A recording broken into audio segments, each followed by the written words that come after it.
The Boy of the 3-Year Nap by Diane Snyder. On the banks of the river where the long-necked cormorants fish at night, there once lived a poor widow and her son. All day long, the widow sewed silk kimonos for the rich ladies in town. As she worked, her head bobbed up and down like the heads of the birds hunting the fish. What's next? What's next? She seemed to say, as if the work would never end. Her only son, Taro, was such a clever lad and as healthy as a mother could wish. But at last, he was lazy as a rich man's cat. All he did was eat and sleep and sleep and eat. If he was asked to do any work, he would just yawn and say, "After my nap."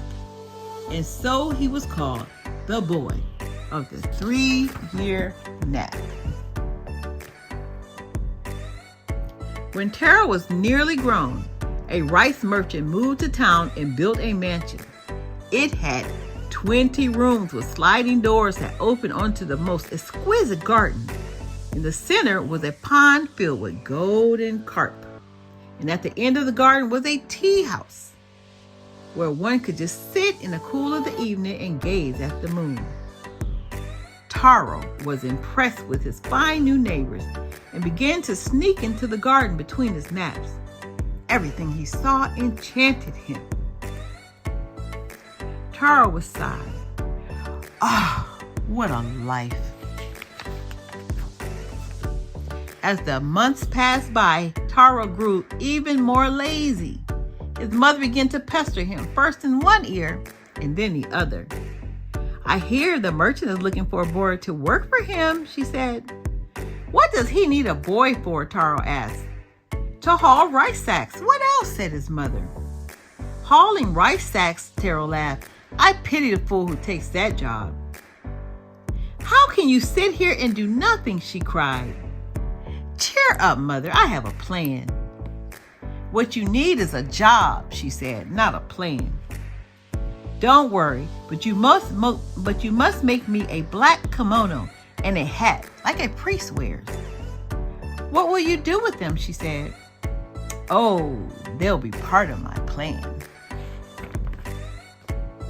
"Maybe he is planning to become a priest," Taro's mother said. She decided to make the kimono and the hat. The next evening, Taro put on his new clothes. Then with a piece of charcoal, he blackened his brows and drew scowl lines on his forehead and on each side of his nose. "Taro, is that really you?" His mother cried. "Don't be alarmed, mother," said Taro. "It's all part of my plan."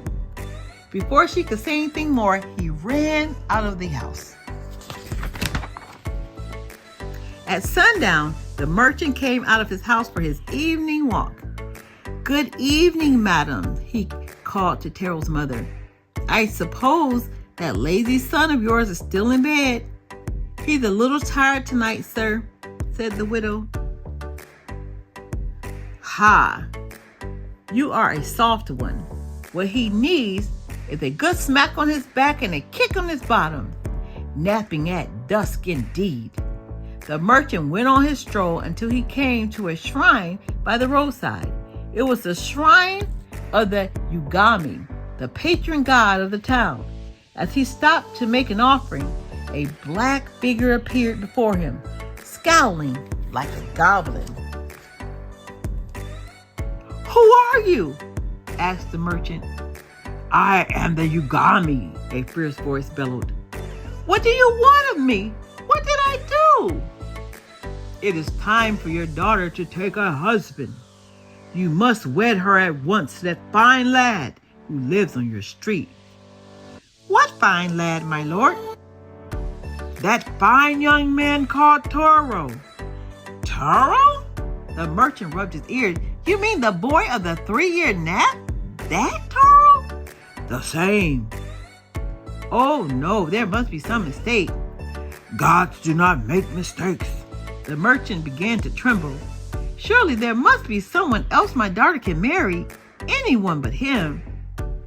Not a one, growled the Yugami. It has been decreed, ordained, and sanctified. Oh my lord, grant me time to think about this. Couldn't we wait a year or two? Impudent mortal, the Yugami thundered. How dare you bargain with me? If you delay my command, I shall turn your daughter into a cold clay pot. See if she can find a husband then. No, no, the merchant cried. My child, a pot, have mercy. Falling to his knees, the merchant began to beat his fist against the ground, and he sobbed until he was worn out. Then the god disappeared. Quite early the next morning, the merchant came knocking at the widow's door. His eyes were red and his face was drawn as he cried throughout the night. Madam, I come to you most urgent business. It seems that my daughter must marry your son. The poor woman's mouth fell open. Yes, your son, the merchant repeated. The Yugami appeared to me last night, and it is his command. But the Yugami has never appeared to anyone before, the widow exclaimed. That was so until last night. I am ruined. Tell me, honorable sir, what did the god look like? The merchant shivered. In dress, he was like a priest, but in manner, he was more like a goblin. His face was as black as coal and as fierce as a warrior's. The widow saw at once what her son was up to. Her head began to bob up and down, like a cormorant about to dive after a fish. Still, she did not want to seem too eager. So she said to the merchant, We are humble folk, my good sir. My Taro could never marry a lady as fine as your daughter. Agreed, the merchant cried. But unfortunately, what we think doesn't matter.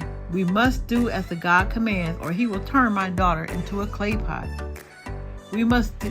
How terrible, the widow widened her eyes. But sir, even if they are to marry, your daughter could never live in this wretched house. Why, the roof leaks in 100 places. The walls have so many cracks, and the wind blows right through. The merchant frowned. He had not thought of that. Very well then, I will send a man to mend the cracks and the leaks. First thing the next morning, a plaster man came to repair the house. Fine work, Taro mumbled from his bed.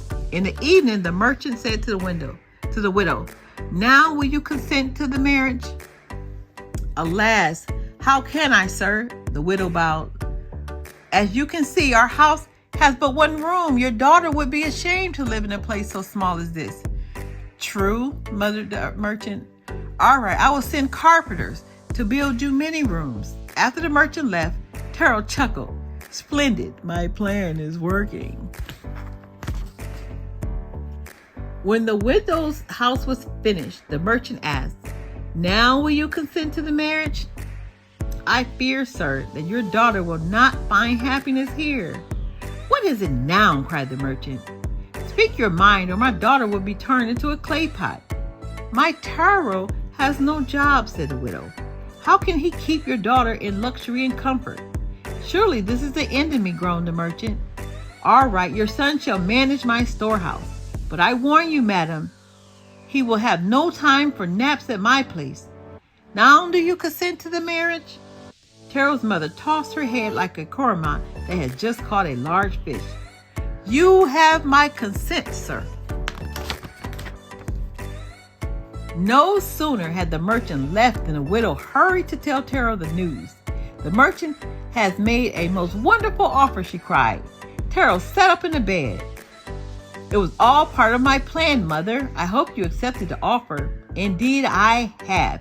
You start work first thing tomorrow morning. Work? What do you mean? That was not a part of my plan. Ha! Do you think you are the only one who makes plans? His mother said. The wedding ceremony was the finest the townfolk had ever seen, and as it turned out, the marriage is a happy one. The Yugami must be pleased, for he has never shown himself again, and the merchant's daughter has